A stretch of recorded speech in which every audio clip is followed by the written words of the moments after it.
Friends, welcome to Aamina சமையல். Today நம்ம சமையல் இன்னைக்கு என்ன சமைக்க போகிறோம் அப்படின்னு பார்த்தீங்கன்னா, தக்காளியும் தேங்காயும் சேர்க்காத ஒரு சிம்பிளான டேஸ்டான ஈஸியான ஒரு குழம்பு ரெசிபி தான் ஃப்ரெண்ட்ஸ் பண்ண போகிறோம்.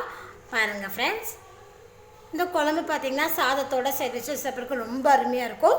ஒரு தடவை வச்சு கொடுத்திங்கன்னா திரும்ப திரும்ப செய்வீங்க, அந்த அளவுக்கு இதோட ருசி இருக்குது ஃப்ரெண்ட்ஸ்.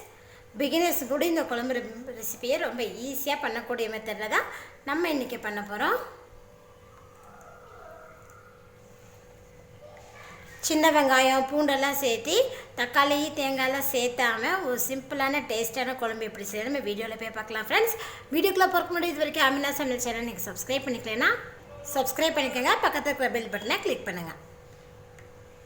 கடாய் சூடானதுமே இதில் 2 டீஸ்பூன் அளவுக்கு நம்ம எண்ணெய் சேர்த்திக்கலாம்.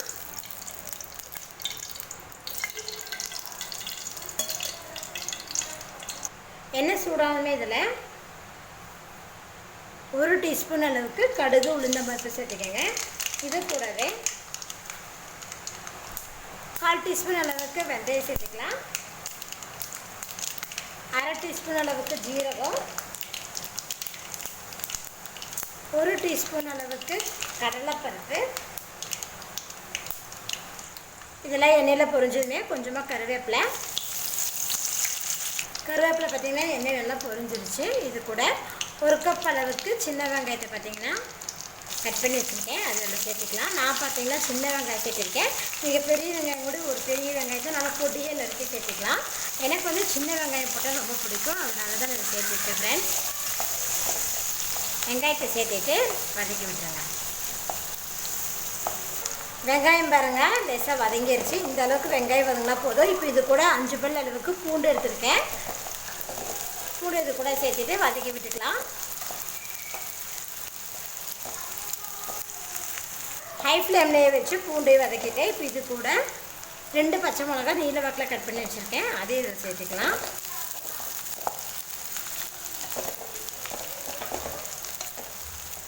வெங்காயம் பூண்டு பச்சை மிளகாய் பார்த்திங்கன்னா நல்லா வதங்கிடுச்சு ஃப்ரெண்ட்ஸ். இப்போ இது கூட நம்ம ஃப்ளேம் வந்து லோ ஃப்ளேமில் வச்சுட்டு இது கூட நம்ம மசால் பொடிகளை ஆட் பண்ணிக்கலாம்.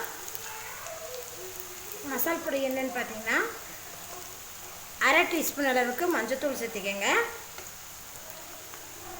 மல்லித்தூள் 2 டீஸ்பூன் சேர்த்துருக்கேன். இது கூட மிளகாத்தூள் 1 டீஸ்பூன் சேர்த்துருக்கேன். உங்களுக்கு எப்படி காரமோ அதை நீங்கள் கூட்டவோ குறைக்கவோ செஞ்சுக்கலாம்.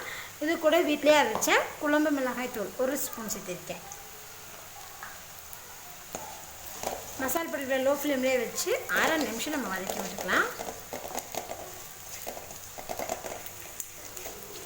லோ ஃப்ளேம்லேயே பார்த்திங்கன்னா மசால் பொடி சேர்த்து வதக்கிட்டோம். இப்போ இது கூட நம்ம ஒரு லெமன் சைஸ் அளவுக்கு புளிக்கரைசல் வச்சுருக்கேன், அதை இதில் சேர்த்துக்கலாம்.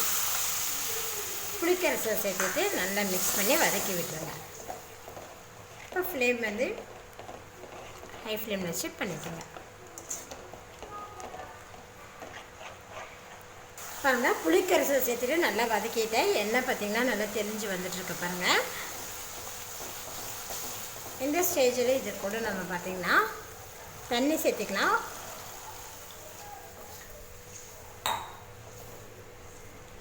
ஒரு கப் அளவுக்கு தண்ணி சேர்த்துருக்கேன். இது கூடவே தேவையான அளவுக்கு உப்பு சேர்த்துக்கலாம். சேர்த்துட்டு இதை நல்லா கலந்து விட்டுருங்க.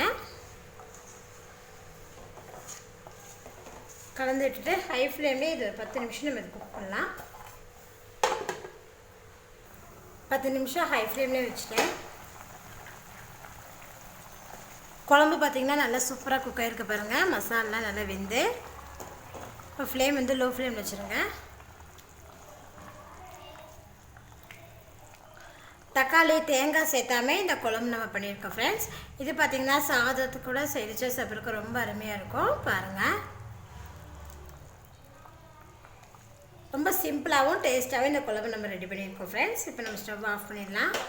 இப்போ இது கூட ஃப்ரெஷ்ஷான கொத்தமல்லியை கொஞ்சம் மேலாப்படி தூவி விட்டுடலாம். அவ்வளோதான் ஃப்ரெண்ட்ஸ், நம்மளோட சிம்பிளான குழம்பு ரெடி ஆயிடுச்சு. நீங்களும் இது போல் செஞ்சு பாருங்கள். செஞ்சு பார்த்துட்டு உங்கள் ஃபீட்பேக்கை சொல்லுங்கள். என்னோட இந்த வீடியோ உங்களுக்கு பிடிச்சதுன்னா லைக் பண்ணுங்கள், உங்கள் ஃப்ரெண்ட்ஸ் ஷேர் பண்ணுங்கள். மறக்காமல் Aamina சேனல் சப்ஸ்கிரைப் பண்ணிக்கோங்க. நன்றி.